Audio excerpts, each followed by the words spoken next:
Hello, welcome back to my channel. My name is Kelsey, and let's read some books by Roshani Chokshi.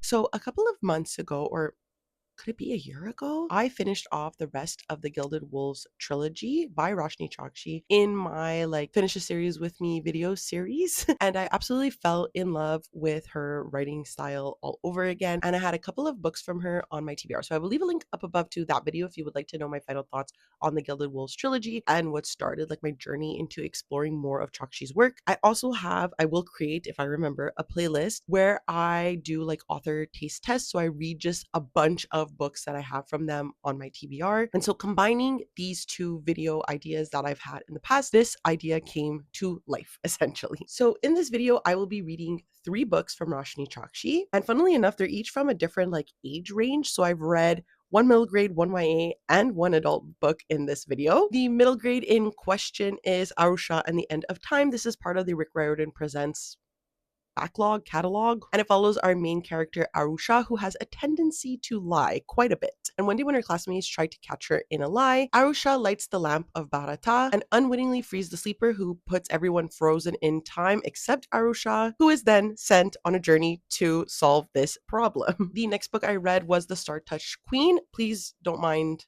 the cover of this book. It was sent to me by Indigo a long time ago. They sent it to me twice looking like this. I was fed up of arguing with them. Anyways, this follows a cursed daughter of a king named Maya, who has a horoscope placed on her that her future marriage will result in death, and it has sort of haunted her entire life. Upon the day of her father setting her up for a political marriage, she meets a mysterious prince named Amar, and the adventure unfolds from there. And then lastly, I read The Last Tale of the Flower Bride, and this is told from the perspective of an unnamed character named the bridegroom, who meets this mysterious woman named Indigo. As they begin to fall in love and want to spend the rest of their lives together, Indigo says she will marry the bridegroom upon one request, that he never looks into her past. So those are the 3 books I will be reading for this vlog, and I'll send you back to Kelsey 1 week ago, where we'll start with Arusha. Hello, welcome to the first clip of this vlog, and I'm going to talk about how I got 1/3 of the way through Arusha and the End of Time. I did read this over a week ago. I filmed a whole entire vlog in between when I read this and now, but the good thing, and maybe a positive for Roshani Chokshi, is that I vividly remember what occurred in the first third. This is part of the Rick Riordan universe, where it's not Rick Riordan writing them, but he is highlighting the voices of other mythos stories that can be told similarly to Peter Jackson. So this is a take, I believe, on Indian mythology. So Arusha is a young girl who has a tendency to lie a lot, and it's mostly because she is always comparing herself to the richer students around her. Her mother seems to be a archaeologist of sorts, definitely a Indian mythos researcher, and her mom curates at the Museum of Indian Art and Culture. And so during the summer, that's where she sleeps, that's where she stays, and her classmates find her sleeping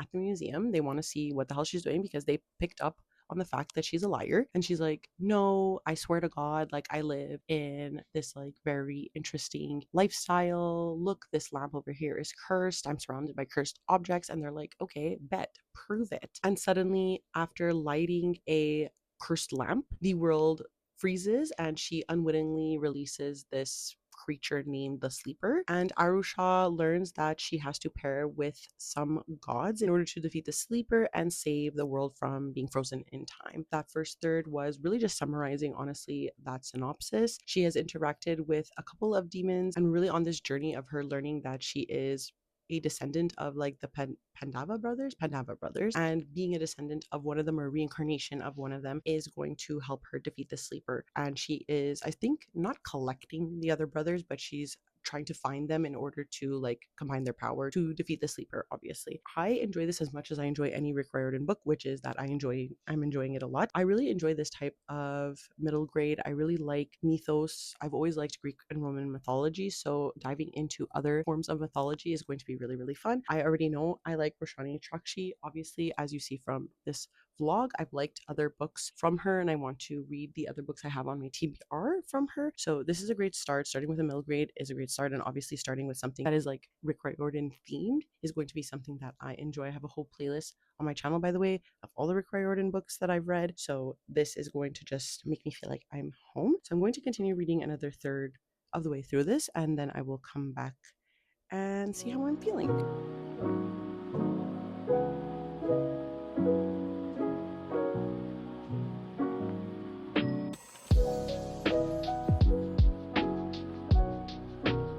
Hello, so I wanted to give a quick update because I only have 1/3 of the book left and I'm still really enjoying it. I really like that Roshani Chokshi so far in reading her. She is incredibly skilled at making each of her stories so far very different. And in here, she's writing like I feel like I'm reading a Rick Riordan book, which is a really good sign. I think to me, it shows that she has a capability to both change her prose but also adapt her prose to the audience that she's writing for. I love Rick Riordan because I think Rick Riordan writes very well for a middle grade audience. And I think Roshani Chokshi is doing an excellent job at mimicking that in this book series as well. Where we are at right now in the book, our main character, Aru, and her partner in crime, the other like reincarnation of the Pandava brother, Minnie, along with their sidekick named Boo, have traveled through like several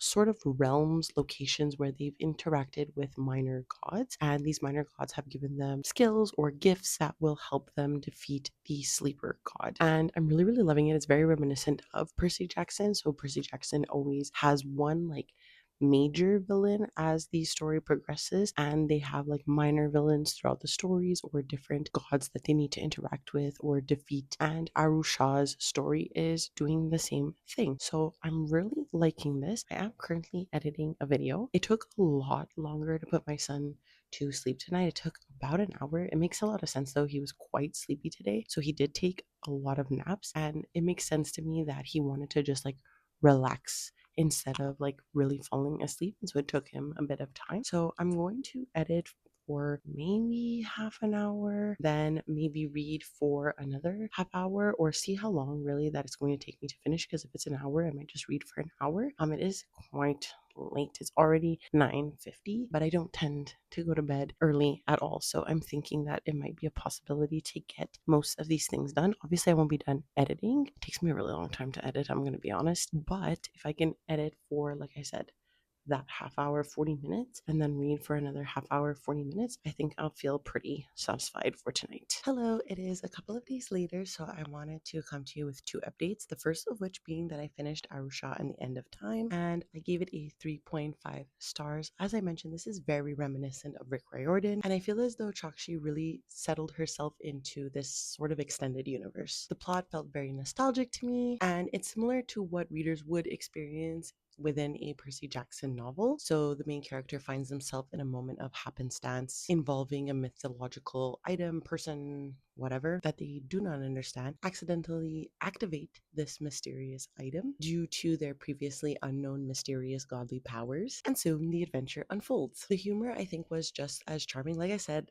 I think this book could have been frankly written by Rick Riordan. That's how similar Roshani Chokshi is to adding herself into this extended universe. I found myself really giggling throughout, and I'm really happy that Chokshi kept that humor alive in here. I loved learning more about Hindu mythology, and I enjoyed all of the figures or gods that Aru interacts with. My one complaint is that I do find Aru and Minnie sort of difficult characters to follow, at least in this first volume. They did grow from the beginning, but Minnie in particular I found to be a little unsufferable. I don't think she is a character that I would have followed as a main character. She is a little neurotic and too anxious for me, I think. She did start to grow on me. Like I said, they do grow from the beginning to the end of the novel. So it might not be an issue as we move further into the series, but I definitely need a break from her, and it definitely impacted like my overall appreciation for the book. Still a good reading, still 3.5. We'll still be continuing in this series, but yeah, definitely need a break from them. And then I also got another third of the way through. What is this mysterious book, you might be wondering? It's The Star Touched Queen. I'm sorry, I need to talk about the jump cut from my ugly, bald cover to this gorgeous. It's in contrast, it looks even more insane. So I ordered this book twice from Indigo, and twice they gave me this copy, and I was fed up of arguing with them and like providing pictures and just waiting for a new copy of the book. So I said, you know what, fuck it. I'm just going to keep this titleless book, but it is the Star Touch Queen. So this follows our main character Maya, who is a princess to this kingdom, and she is the last daughter unmarried of the king because she has this unusual horoscope prediction. So it is foretold that she will have a very mysterious marriage ending in the death of the husband, and so her father really isolates her from the rest of the court because he doesn't want people interacting with her. At the same time, he decides to arrange her marriage for political reasons, and she is really hell bent on escaping this sort of destiny because she sees like her other siblings going through that. She sees the many women that have married her father as well, and she does not want to be like them. And one night, this mysterious man named Amar comes to the castle and tries to convince her to leave her life behind and to marry him, and he's going to take her away from this like political dynamic always in her father's clutches and provide her with a life in this world called a Karen. And a Karen is this previously, she thought, mythological, I guess, world that didn't really exist. And as he takes her there, she realizes that Amar is the king of this land, and he's very mysterious. He's not telling her much about his life. So far, that is pretty much the gist of where we're at the first third of the way through the novel. I don't know how much I'm enjoying this because so far it just reads like a standard or typical fantasy novel. I don't know if I'm feeling very engaged with it yet. I'm obviously liking it because I think this whole video and the previous videos I've done, I enjoy roshani chokshi as a writer, so I am going to enjoy this based on that fact alone. But am I really enthralled by the plot? Not necessarily. So today was quite a rough day for me. It was my son's like last day in his current group at daycare, and he's moving to like the older group, so that made me really depressed. Haven't read all day until like right now just because I've been so tired, so exhausted. I think emotionally I'm burnt out. But I did go to the gym today. I just didn't film it. So I'm going to continue listening to this. I plan on going to the gym again tomorrow morning with my friends, so we're definitely going to be doing that. And then I think we're going to take it like kind of chill for the rest of the day until we go to my in-laws house for my partner's birthday. We're going to have like a family birthday party. So that's all of my plans for tomorrow. So I definitely can lock in a little bit. The perfect ideal goal would be that I get another third of the way through this tonight and then finish the last third of it tomorrow so we can start the last book for this vlog on Sunday. We'll see. I always have lofty goals, and yet I am always behind. Hello. So last night and a little bit this morning, I got another third of the way through the Star Touched Queen. I fear that if it wasn't so short, this book would be putting me in a reading slump because I just don't care. I don't care about Maya as a main character. I don't care about the love interest, Prince Amar, that storyline. Something interesting kind of happened in the last like 5% that I read. Maya is really succumbing to like the visions and things that she doesn't really understand. She's interacting with people in the like death world that she's met before, but are they real? Is she actually seeing them? And Amar is constantly saying like, just trust me, please just trust me. But like, I kind of get with what Maya's saying. Like, she's like, why would I trust you? I don't know anything about you. You swept me away, married me, and then ever since then lied. So like, I get the way she's acting. Am I frustrated by it?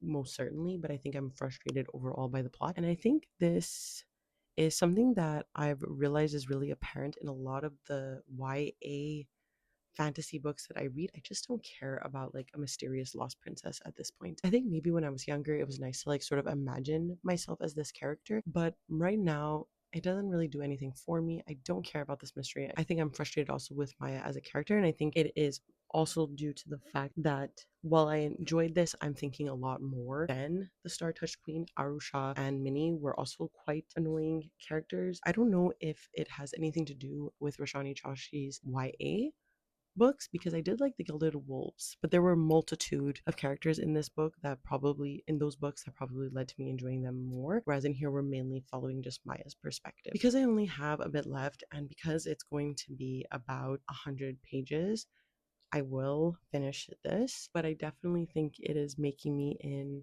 a bitter mood. I already want to read like my other TBR books. I'm bored with this book exponentially, and so I'm hoping that I will finish this today. Like I said, I can start the last book, so I'm interested to see how that one is. That one has higher ratings, more people seem to enjoy it a lot more. This I think was her debut, so that would make sense as to why maybe I'm finding it a bit weaker than other books, but hopefully the ending will really impress me. I don't know.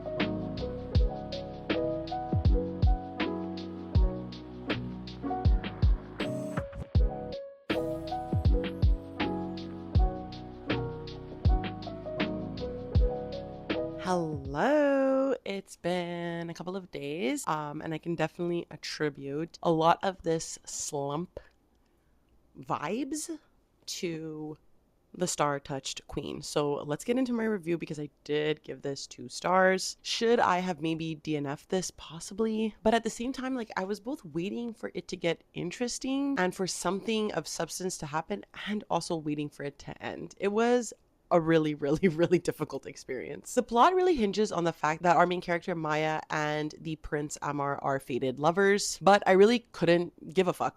Their romance was so instant, and it's explained why later, but I think I would have had to care about these main characters more in order to care about the twists and turns of their like fated relationship. Also, this might be considered a minor spoiler, so like close your ears for 10 seconds, I guess, if you really care. But I'm starting to think I don't like Hades and Persephone retellings as much as I thought I did, or I really, really, really need them to be exponential, which unfortunately this one faltered at. Roshani Chokshi's, by the way, I realized that I've been pronouncing her name wrong for a very long time, but Roshani Chokshi's prose is as ever beautiful. And so that makes me understand why people enjoy it, why I wanted to enjoy it, especially how she brilliantly weaves the Hindu mythology into this. And so I see the lays for Arusha and the End of Time as well. And it's no surprise that this debut book put Chokshi on bestseller lists. But this was so boring to me, and it really, really, really put me in a slump. It's like a little bit more than 300 pages, which should not have taken me the length of time that it did. And I just wish I cared about Maya and Amar more,